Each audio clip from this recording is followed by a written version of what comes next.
Saudi আরব রিয়াদে আল Jaber লন্ড্রির office কক্ষে Mile End properties limited এর মতবিনিময় সভা অনুষ্ঠিত হয়েছে।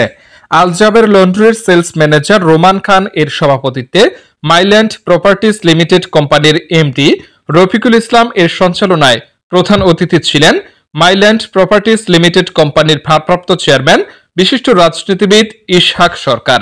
বিশেষ অতিথি ছিলেন বিশিষ্ট গীতিকার, সুরকার, শিল্পী মশিউর রহমান। রিয়াদের বিশিষ্ট ব্যবসায়ী, সমাজসেবক, রাজনৈতিক ও সামাজিক ব্যক্তিত্ব বশির সরকার, আব্দুল মান্নান, ব্যবসায়ী ও সমাজসেবক মাওলানা জুবায়ের হোসেন সহ আরো অনেকেই।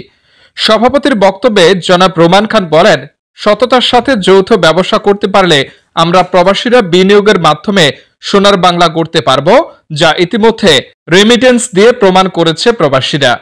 তাই শুধু ল্যান্ড নয়, সঠিক লোকের পরিচালনার মাধ্যমে বড় বড় প্রজেক্ট নিয়ে কাজ সম্ভব হবে বলে আশা ব্যক্ত করেন।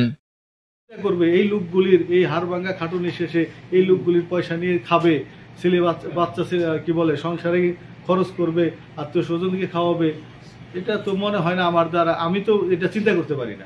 তো ওই ক্ষেত্রে আমরা গেলাম না, কিন্তু আমি মনে করি এবং আপনি তোকে বিশ্বাস করা উচিত। আপনাদের কষ্টার্জিত অর্থের বিনিময়ে কিন্তু আমরা আমাদের দেশে এক ধরনের উন্নয়ন এবং অগ্রগতি দেখতে পাচ্ছি।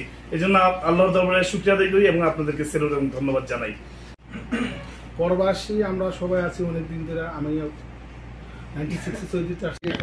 কষ্ট টাকা এগুলা ওই ধরেন ইয়া করে দেখা যায় ইয়া হয়ে গেছে, মানে এরকম আমাদের অনেক। আপনাদের কি আমাদের এই প্রজেক্টটা পাইতাম, যদি পাই আমি আল্লাহর কাছে দোয়া করব। কবুল দিয়ে আসছে। সেটি হলো আমরা মাইল্যান্ড।